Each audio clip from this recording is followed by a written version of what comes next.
You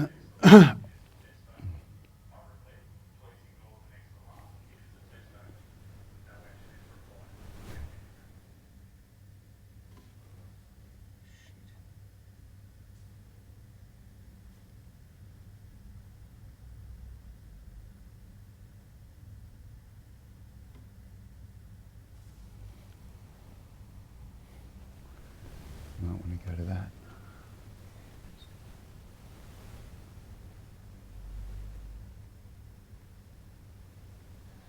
Okay.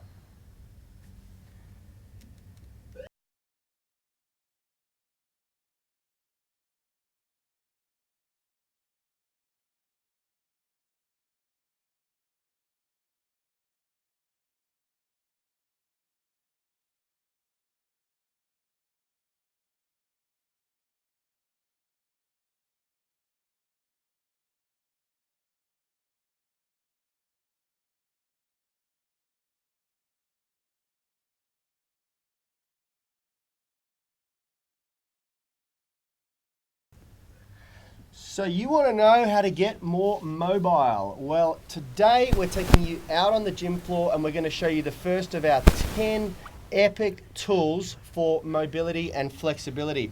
We disclosed these in one of our recent videos, and today is all about active mobility. All that and more coming up right after this. We are the gym that teaches people how to move instead of just exercise, because we believe that health is about performance, not just body image. I'm gonna just test the sound. Testing. Yep, it's working. We're on. We're on. So we're switching. This is the last show that Rad and I are doing without Richard behind the camera. So I'm switching and doing all of the gimbal cam and all that sort of stuff today again. So just bear with us, guys, as we produce, act, and direct all in the one. Call us, what's his name? Clint Eastwood. Yep. Or Jackie Chan. Oh yeah, that's right. Okay, so today we got a big show, and we're going to break down, as promised. We had such a good response from the 7, I guess, lessons, we call them. The key lessons learned, yep. Yep, that provided the biggest breakthroughs in our flexibility journey thus far. Most of them have come recently in the last sort of 3 years. And we put together a flexibility blueprint last year in 2018 that we released as a free download to attract people into our ecosystem so that we can potentially have the opportunity to work together at some stage. And we got a really good response. So over the last couple of weeks, we've laid out and demonstrated how to actually take action and execute all of those key lessons. And in one of those key lessons, we talked about diversifying your toolkit and getting a variety of different methods, different drills, different techniques that you can use to level up your flexibility game. So over the next 10 shows, we are going to do a show on each one of those, and we're going to take you out on the gym floor and demonstrate. Today is active mobility. Why don't you explain a little bit about active mobility and how we came about creating that technique? Yeah, absolutely. So before we talk about active mobility, we need to talk about mobility so that you can understand the difference. And mobility training is something that I believe is very commonly misunderstood. And it's something that a lot of people don't even know of. It's something that we certainly only really heard of for the first time maybe 4 or 5 years ago, up until I started to really look into movement training. It was all just about stretching for me. And then I started hearing this term mobility. And what mobility is basically, it's just taking your joints through their full range of motion. That's what mobility training is. Active mobility is when we do that under, where we're trying to force our body into its deepest range of motion at the same time as well. So in layman's terms, mobility can be sitting still. Active mobility would be moving. Would be moving. Something where the muscles are creating tension or being put under tension is what we call active mobility. Yep. And when we had a look online to have we Googled active mobility and I couldn't find anything on it. So I don't know, maybe this is something that we made up ourselves. Could be. And if it is, you heard it here first. Yeah, that's right. Part of the But yeah, FMS. that's what it is. And what we're going to do now, we're going to take you out onto the gym floor, and I'm going to show you some examples of mobility versus active mobility so that you guys can get started yourself. We're going to show 3 examples on the 3 areas that people want to know the most of.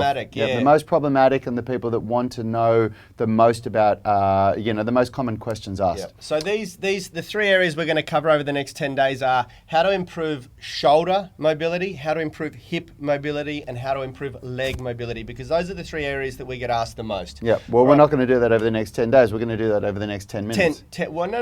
We're going to, that's true. But the next 10 shows, we're going to show one of these techniques for those 3 areas. Yeah, okay. That's what I meant to say. For all the different techniques that we use. So anyway, let's head out. Yeah, let's get out there. I got half battery on this one. I'm going to plug the other one in. Can you actually plug the other one in straight away so that I can... Sure. Yeah. All right, we're on the gimbal cam.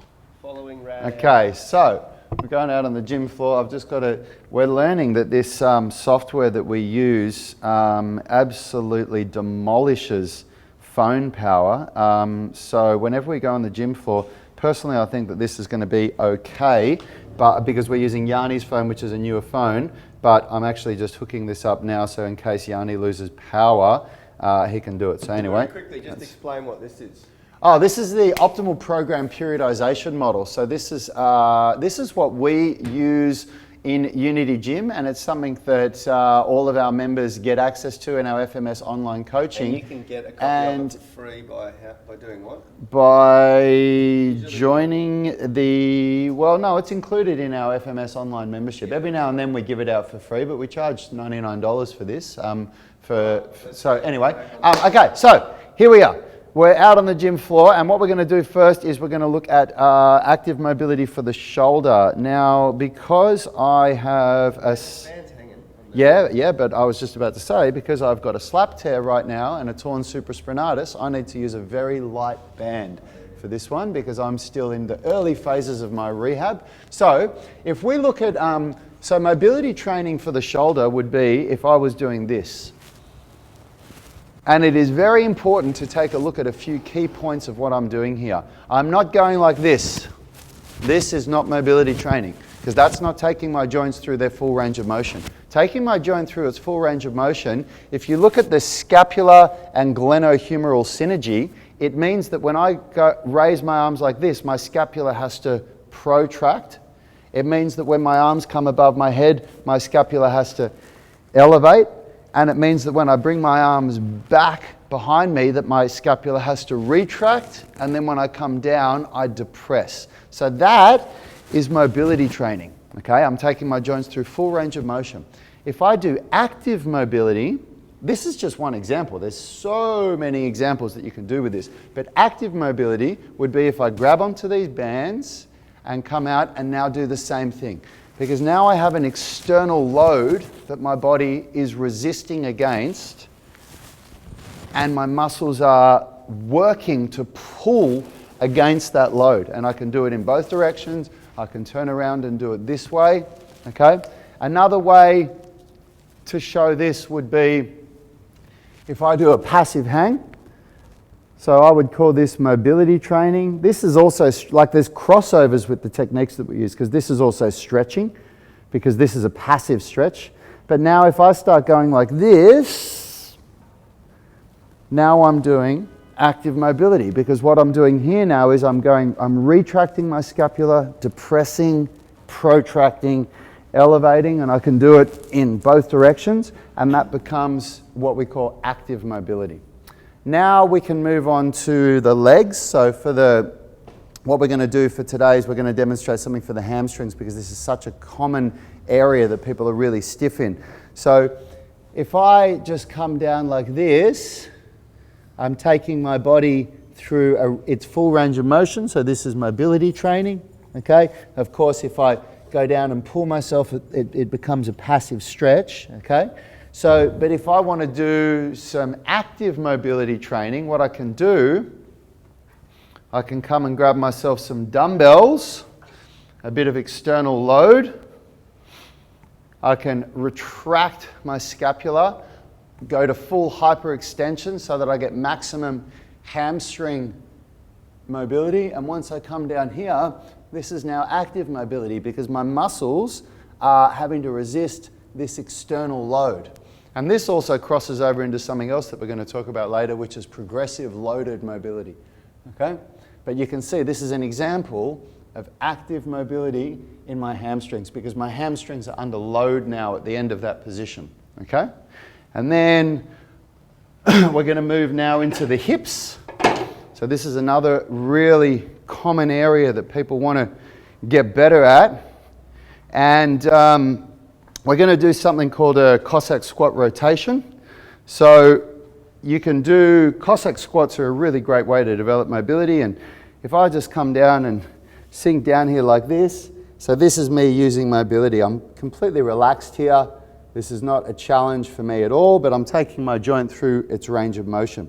Now, if I now do these Cossack squat rotations where I'm going to really activate my muscles and I'm going to force a rotation here by using my muscles. So what I mean by that is I'm not pushing with my arms, I'm not pulling with my arms, I'm using the muscles that I'm trying to create mobility in to create this movement.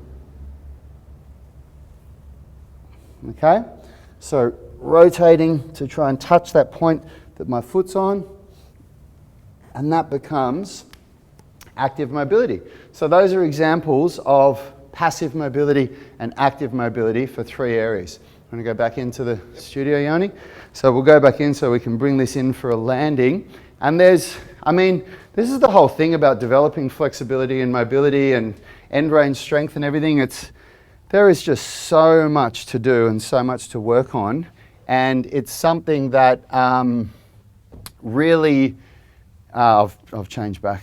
It's something that really, oh man, there's just so many different ways you need to hit it and so many different angles that you need to come at it from. And that's the whole idea of this series that we're doing. We're just trying to give you guys some ideas and get you to understand. And when we do our coaching at Unity Gym and our online coaching with the FMS program, we do so many different forms of periodization and progression with this stuff, with mobility and loaded mobility, and it all starts at a it's still different to what people do. We don't start people just with basic stretching. Like people that get our most basic flexibility routine, the 18-minute stretching routine, it's people that have been stretching for 20 years are saying that they're learning things that they've never done before. Absolutely. So it is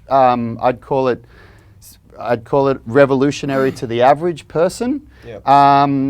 There's people out there that are going to see the stuff that we do and go, that's not revolutionary. I've been learning that for years. And well, good for you. There are people out there that know what we're teaching. But for the average punter, it is pretty revolutionary, the stuff that we put together. It's interesting because I was asked this in an interview recently for a podcast.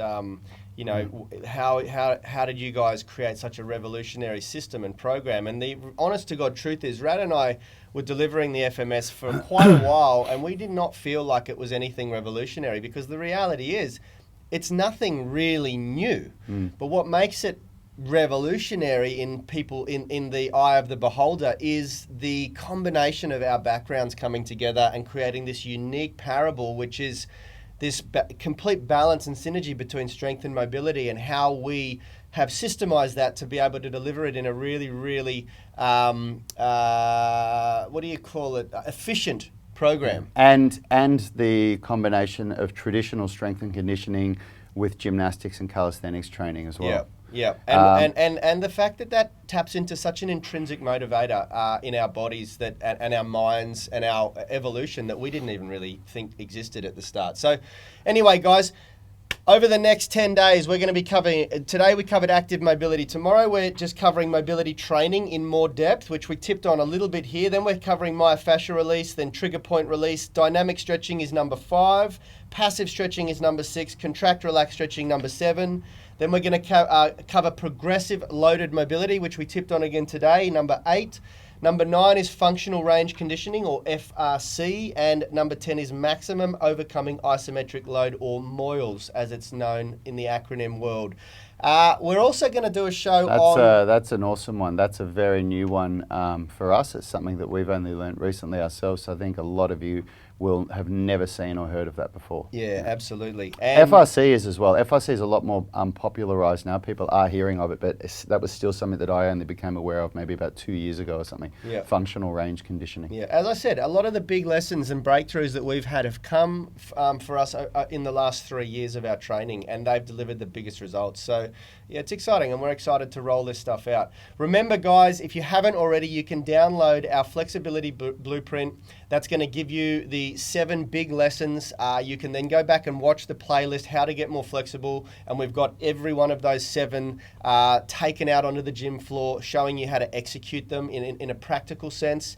That'll get you into our ecosphere, and I will be sending you daily blogs. I make a blog about every one of these shows to deliver or break down and summarize the most important key message from each of these shows, these daily vlogs. And yeah, that'll connect us on a much deeper level. Anyway, that's it for today's show. It's Friday here in Sydney. We've had a bit of a strange week with public holidays and things like that. So we're going to be back into full swing with Richie back on board next week as of Monday, Sydney, Australia time. Have a fantastic weekend for all of you hitting the weekend. For those in the other side of the planet, enjoy. Have a good Friday. Have a good Friday. Yeah. Or that's Thursday. right. Thursday. All right, guys. Take you later. care. See you soon. We are the gym that teaches people how to move instead of just exercise, because we believe that health is about performance, not just body image.